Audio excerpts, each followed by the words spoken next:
So today's question is from Sharmilla. So Sharmilla is wondering if you've ever talked about the effects of coffee for trying to conceive.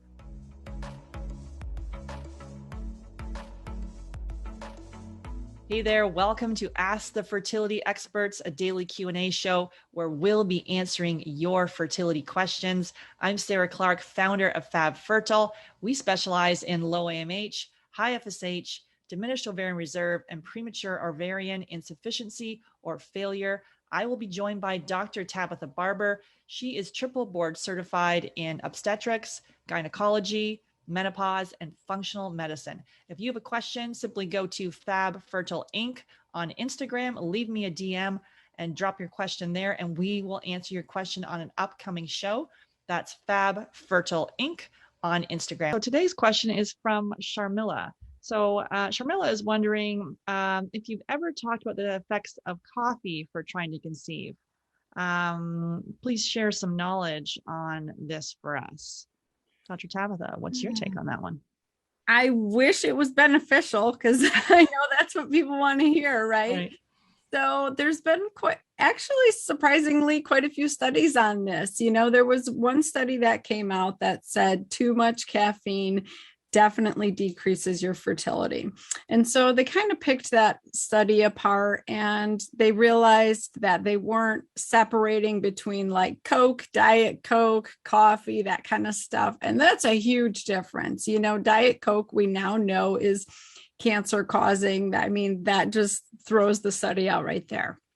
And so if you're talking about caffeine versus coffee, that's a totally different situation because coffee is beneficial in small amounts. It keeps your gallbladder and liver function and healthy. And, a small to moderate amount of caffeine doesn't appear to affect your fertility in the follow-up studies. And so 1 to 2 cups a day is probably okay.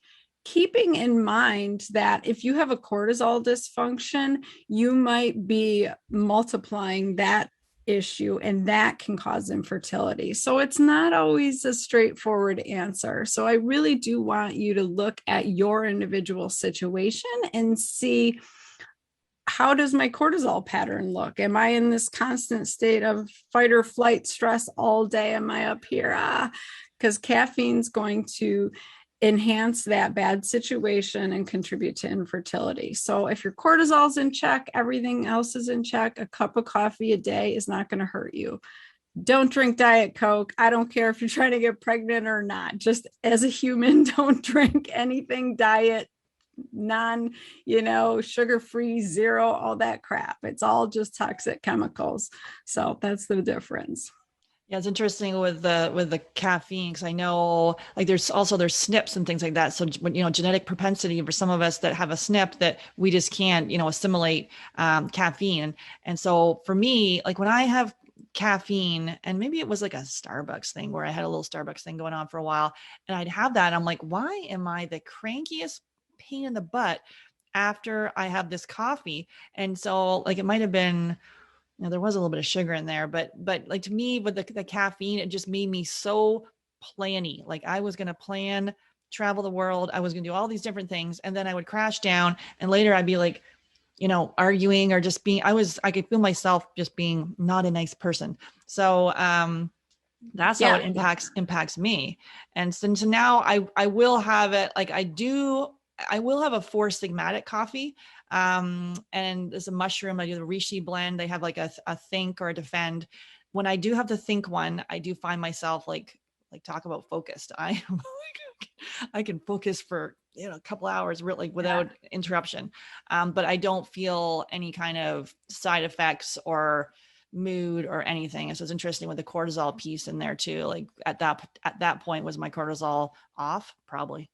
Right. But no, you made a super good point. Like if your coffee is full of sugar or other things, then you're probably on a sugar roller coaster. You're a sugar burner. That's contributing to issues.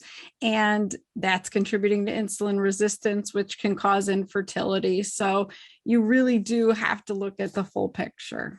Yeah, and our thing is like we have you start when you're working with us. Let's start you start an elimination diet, so to basically to determine the top allergens, and then some people want to take out caffeine at the same time. We don't recommend that because if you are having 2, 3, 4 cups of coffee a day, it could be just too much. You're going to have huge withdrawal symptoms. So our thing is to do half decaf, regular, down to decaf, down to green tea, down to herbal. And so that's over the course of 10 days. And then you're having water in between.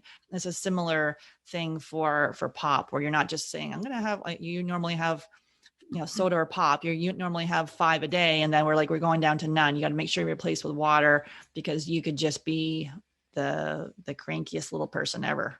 Yeah, those withdrawal headaches are horrible. Yeah. Thanks so much for being here. If you've got a question that you want answered, simply go to Fab Fertile Inc. on Instagram, send me a DM, and we will answer your question on an upcoming show. That's Fab Fertile Inc. and send me a DM. And please refer to our disclaimer below. Take care.